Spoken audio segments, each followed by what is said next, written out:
Om Namo Bhagavate Vasudevaya. Om Namo Bhagavate Vasudevaya. Om Namo Bhagavate Vasudevaya. Om Namo Bhagavate Vasudevaya. Om Namo Bhagavate Vasudevaya. Om Namo Bhagavate Vasudevaya. The translation of Om Namo Bhagavate Vasudevaya is, O my Lord, Sri Krishna, son of Vasudeva, I offer my respectful obeisances unto you. So we're studying Bhagavad Gita, chapter 15, entitled The Yoga of the Supreme Person, text 1. It's October 10th, 2022. Okay, we'll start with the Sanskrit words responsibly. Shri Bhagavan Uvacha. Shri Bhagavan Uvacha. Urdvamulam. Urdvamulam. Adha. Shakam. Shakam. Ashvatam. Ashvatam. Prahu. Prahu. Avyayam. Avyayam. Chandamsi. Chandamsi. Yasya. Yasya. Varnani. Varnani. Ya. Tam. Veda. Veda. Sa. Sa. Vedavit. Vedavit. Shri Bhagavan Uvacha. Bhagavan Uvacha. Urdhva Mulam Adashakam.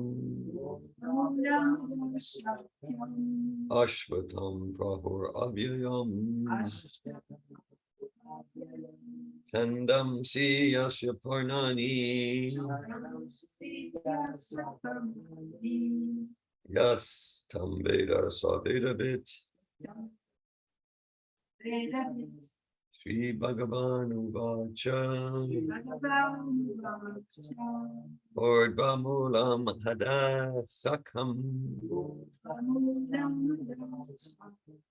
Ashvatam Prahur Avyayam.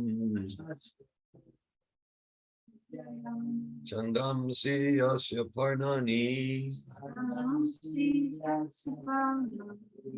Yastam Veda Sa Vedavit.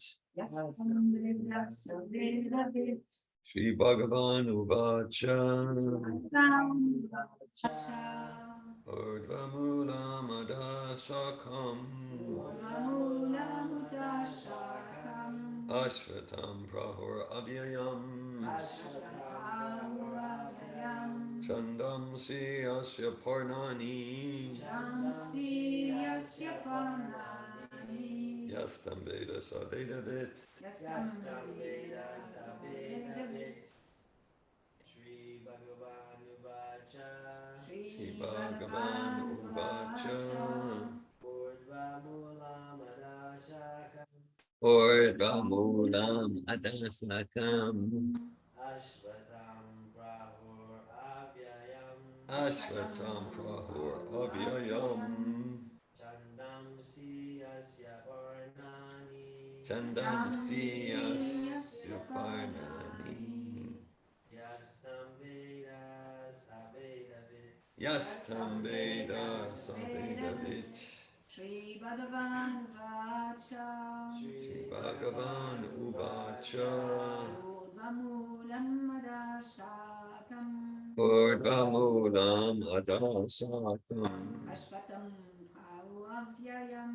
Ashvatam Prahur Avyayam. Sadam Siyasya Parnani. Chidam Si Yasya Parnani. Yastam Veda Savedavit. Yastam Veda Sa Vedavit. Would anyone else like to recite the verse? We'll go to the word for word. Shri Bhagavan Uvacha. Shri Bhagavan Uvacha. The Supreme Personality of Godhead said, Urdhvamulam, with roots above, Adha, downwards, Shakam, branches, Ashvatam, banyan tree. Prabhupada said, Avyayam, eternal, Chidamsi, Vedic hymns, Yasya, of which Parnami, the leaves, Ya, anyone, Tam, Dai, Veda, knows, Sa, He, Vedavit, the knower of the Vedas. Translation. The Blessed Lord said, there is a banyan tree which has its roots upward and its branches down, and whose leaves are the Vedic hymns. One who knows this tree is the knower of the Vedas. Purport by His Divine Grace A.C. Bhaktivedanta Swami Prabhupada. After the discussion of the importance of Bhakti Yoga, one may question, what about the Vedas? It is explained in this chapter that the purpose of Vedic study is to understand Krishna. Therefore, one who is in Krishna consciousness, who is engaged in devotional service, already knows the Vedas. I'll just pause there. Kind of a simple, straightforward point, and it's worth emphasizing. There's so many, each decade, each generation, the Vedas are more and more known around the world, including in the United States, Vedas, yoga. Okay, and so later in this chapter, it's very clear, Bhagavad Gita very clear states, the purpose of all the Vedas, all the yogas, all the Upanishads, all the Varnashram, all the system of mystic power is to love Krishna. So just Prabhupada establishes that point. The name of this chapter is Purushottama Yoga, which means the yoga of the Supreme Person. All yogas lead to serving the Supreme Person, Sri Krishna. And all, there's Jnana Yoga, there's Raja Yoga, there's Hatha Yoga, there's Karma. There are so many yogas, and they all lead to bhakti, pure devotional service to the Supreme Person, Sri Krishna. So that's where this chapter focuses. Prabhupada makes no mistake about that right here at the beginning of the purport. Continuing in the purport, the entanglement of this material world is compared here to a banyan tree. For one who is engaged in fruitive activities, there is no end to the banyan tree. He wanders from one branch to another, to another, to another. The tree of this material world has no end. And for one who is attached to this tree, there is no possibility of liberation. The Vedic hymns meant for elevating oneself are called the leaves of this tree. This tree's roots grow upward because they begin from where Brahma is located, the topmost planet of this universe. If one can understand this indestructible tree of illusion, then one can get out of it. This process of extrication should be understood. In the previous chapters, it has been explained that there are many processes by which to get out of the material entanglement. And up to the 13th chapter, we have seen that devotional service to the Supreme Lord is the best way. Now, the basic principle of devotional service is detachment from material activities and attachment to the transcendental service of the Lord. The process of breaking attachment to the material world is discussed in the beginning of this chapter. The root of this material existence grows upward. This means that it begins from the total material substance, from the topmost planet of the universe. From there, the whole universe is expanded with so many branches representing the various planetary systems. The fruits represent the results of the living entities' activities, namely religion, economic development, sense gratification, and liberation. Now, there is no ready experience in this world of a tree situated with its branches down and its roots upward. But there is such a thing. That tree can be found beside a reservoir of water. We can see that the trees on the bank reflect the water with their branches down and roots up. In other words, the tree of this material world is only a reflection of the real tree of the spiritual.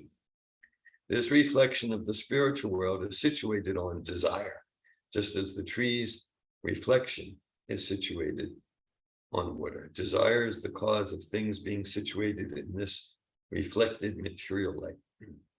One who wants to get out of this material existence must know this tree thoroughly through analytical study. Then he can cut off his relationship with it.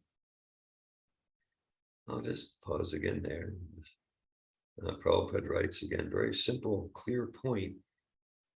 This reflection of the spiritual world is situated on desire, just as the tree's reflection is situated on web.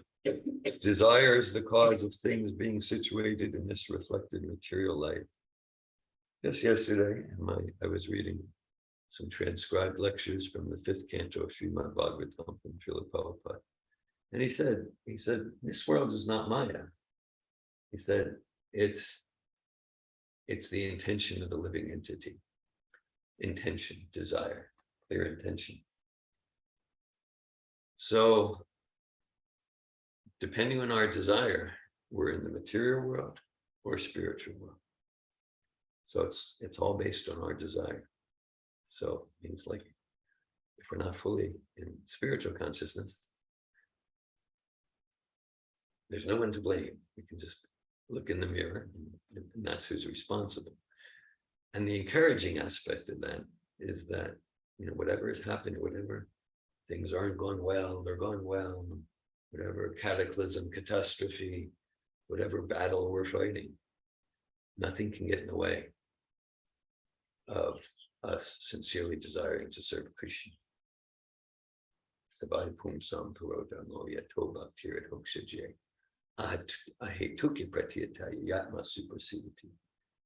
And as soon as we're desiring Krishna, I sincerely want to serve you, then we're transcendental to the material disturbances. Not that the material disturbances go away, but we're not disturbed by them because we're situated in Krishna consciousness. So desire is the key thing, whether we're in the reflected banyan tree or the real banyan tree. And we'll hear more about that from Srila Prabhupada as we continue here in the purport. This tree, being the reflection of the real tree, is an exact replica. Everything is there in the spiritual world. The impersonalists take Brahma to be the root of this material tree. And from the root, according to Sankhya philosophy, come Prakriti, Purusha, then the 3 gunas, then the 5 gross elements, Pancha Mahabhuta, then the 10 senses, Dasendriya, mind, etc. In this way, they divide up the whole material world. If Brahma is the center of all manifestations, then this material world is a manifestation of the center by 180 degrees. And the other 180 degrees constitute the spiritual world. A geometric explanation by Srila Prabhupada. The material world is the perverted reflection. So the spiritual world must have the same variegatedness, but in reality. The Prakriti is the external energy of the Supreme Lord, and the Purusha is the Supreme Lord himself. And that is explained in Bhagavad Gita. Since this manifestation is material, it is temporary. A reflection is temporary, for it is sometimes seen and sometimes not seen. But the origin from whence the reflection is reflected is eternal. The material reflection of the real tree has to be cut off. When it is said that a person knows the Vedas, it is assumed that he knows how to cut off attachment to this material world. If one knows that process, he actually knows the Vedas. One who is attracted by the ritualistic formulas of the Vedas is attracted by the beautiful green leaves of the tree. He does not exactly know the purpose of the Vedas, as disclosed by the personality of Godhead himself, is to cut down this reflected tree and attain the real tree of the spiritual world. All right, so as we continue, we cite some more mantras to continue to evoke auspiciousness in our gathering, in our Sangha. So these mantras, these invoke the blessings and presence of pure personalities. They're on page 1, the introduction. Yeah, if you want to follow along, some of you know them. Page 1 of the introduction is where they're from, of the Gita. They might also be in the song sheet. I'm not sure. They might be.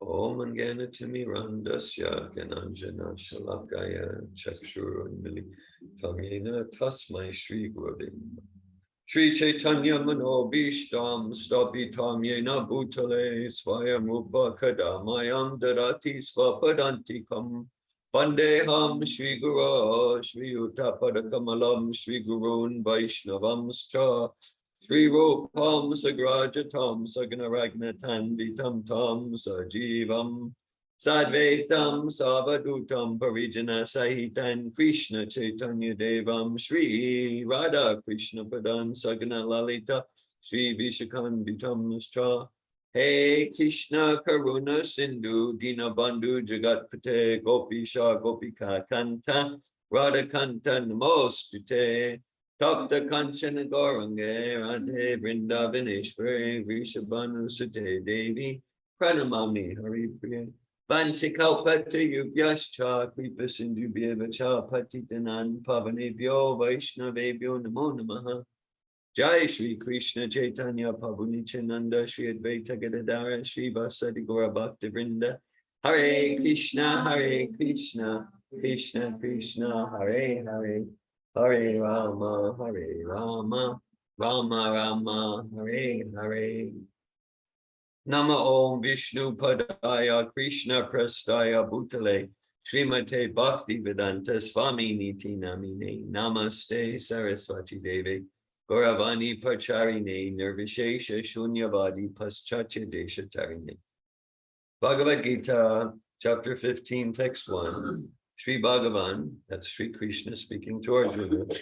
Sri Bhagavan Uvacha Urgamulam Adasakam Asvatam Prahur Avyayam Chandam Siya Siparnani Yastam Veda Savedavid. The Blessed Lord said, there is a banyan tree which has its roots upward and its branches down, and whose leaves are the Vedic hymns. One who knows this tree is the knower of the Vedas. So Krishna is giving a metaphor here, an analogy about a tree with its branches down and its roots upward.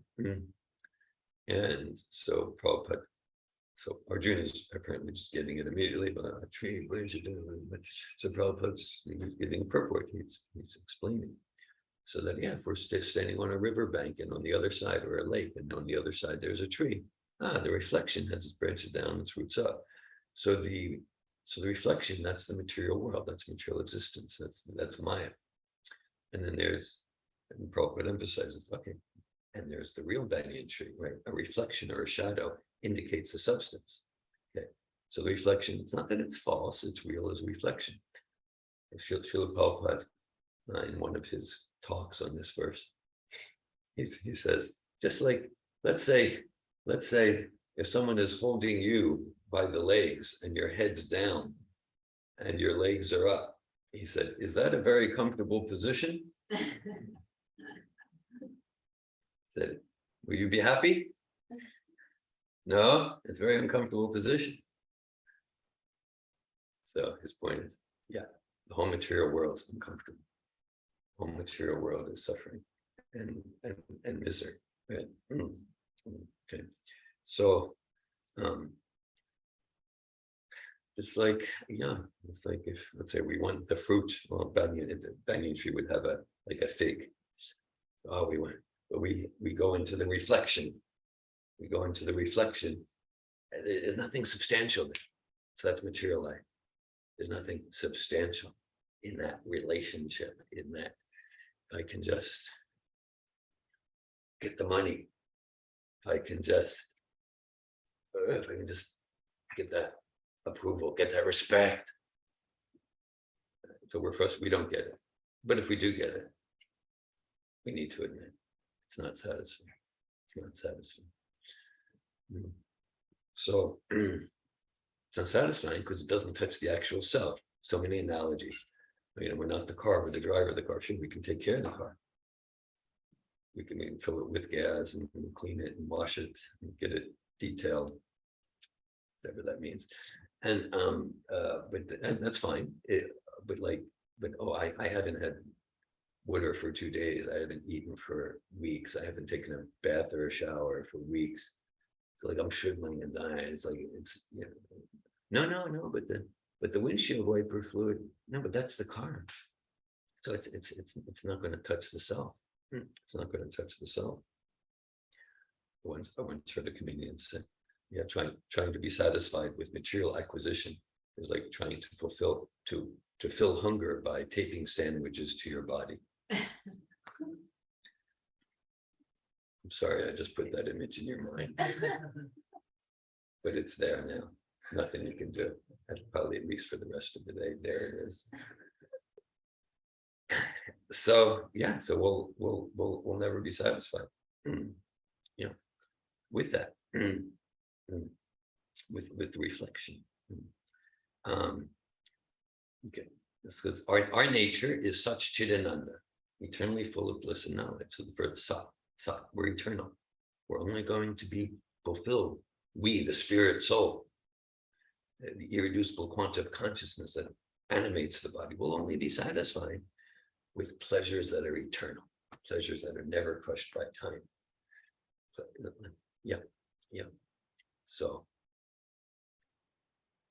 an analogy we give, really borrowed from Srila Prabhupada. He gives it an even more graphic form, but we use like, let's say we have someone offers us the car of our dreams. It's all paid off, and the insurance is paid. And here's the key. It's personally never had a car of my dreams and never into cars, but anyhow, let's say you have, but it's got the sunroof, whatever it's got. Okay, and all right, so here's the car of your dreams. Oh, okay. Just one thing. The car has a bomb in it, and it's going to explode. We don't know when. I mean, it could explode later today. Explode, yeah, tomorrow, maybe in a year. But it's got a bomb. It's going to explode at some point. But you just enjoy. You just go for it. That's what you just go for it. You just enjoy. Yeah. I got my Lamborghini, got my Mercedes, my Porsche. Oh Lord, won't you buy me a Mercedes Benz? My friends all have Porsches. I must make them. So, all right. So, in order to try to enjoy, we need to do some intensive, like, forgetting about the bomb, right? Like, we need to do some pretty intensive. We need to maybe drink a lot of vodka and smoke some stuff, like, in order, because otherwise it's just like, oh yeah, sunroof, but like any minute the bomb could go off. So there's no, yeah. Prabhupada actually gives the analogy, so I consider. Let's say you're enjoying the most beautiful woman, but you know that as soon as it's over, you're going to get shot. He goes to the same place. Like, how much enjoyment could you have? So material life is like that. Okay, this body's got a bomb inside, and it might go off today. Death, but not just the death of the body, right? Even whatever structures we build up about, we get adored, we get popular, we have the numbers in the bank account, like that. Okay, it's either at the time of death or before that, it's going to be destroyed by some economic downturn or pandemic, or people love me, but now I'm being insulted, right? There's the gross gratification. So whether the gross sense gratification, subtle sense gratification, profit, adoration, distinction, compliments, popularity, like that. So it's all based on misidentification of the self with the body, and anything we build up, any sort of pleasures, gratifications we build up there, we know it's going to be destroyed, either at the time of the death of the body or in an hour, right? But even if it were to last for the lifetime of the universe, another 150 trillion years, we're in anxiety. The root cause of all anxiety is misidentification of the self with the body, right? Because we're like a fish in water. A fish will only be satisfied in water. So we'll only be satisfied with that bhakti vedeshta savahami vedyu, that devotional, that's the eternal, ever expanding, ever deepening bliss of the soul. So, okay. So we're attached to the reflected tree. We're attached to reflected tree. And this whole process of Bhagavad Gita bhakti is to get us unattached to the reflected tree, to actually realize, not just gyan, which is not just like I can say, oh, I can give 10 reasons why like it's not good to smoke cigarettes. But if I'm still smoking cigarettes, it means I don't have realization. I don't have the actual wisdom. So I actually realize like this is a futile effort trying to be happy and fulfilled and peaceful and satisfied in material life. This is futile. So to detach from them. And right, actually I had a client recently, and at the beginning of a session, she was saying how like she wants to get out of this place. Like she doesn't want to be forced to take birth again in the material world because she was experiencing some things in life. Like that's it. Again, this whole heaven on earth idea is just a fairy tale. Like I want to stop trying to be happy here. Right. And at the same time, in the course of our coaching session, because like in one sense, her goal in that coaching session was back home, back to Godhead. So I thought, okay, let me support her. And at the same time, she was looking, and she saw. Okay, she wanted the detachment from the reflection, but she wasn't. She admitted she wasn't willing to do what's required to actually get attached to the real banyan tree. And that's such a brilliant point Prabhupada's making here with the geometric analogy. Sure, this is illusion. And there are many philosophers and philosophies, even rock and roll lyricists who make this whole world's illusion, the grand illusion. What's the name of the record album in the 70s?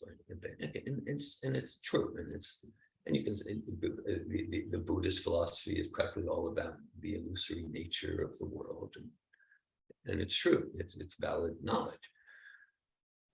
The emptiness there. At the same time, I got a message. Is there anyone on Zoom? There's not. I think that you may not be signed in to seminars. I see what you're saying. We got a message. It's like Karen was trying to do on. Okay. Yeah, I made a mistake there. Yeah.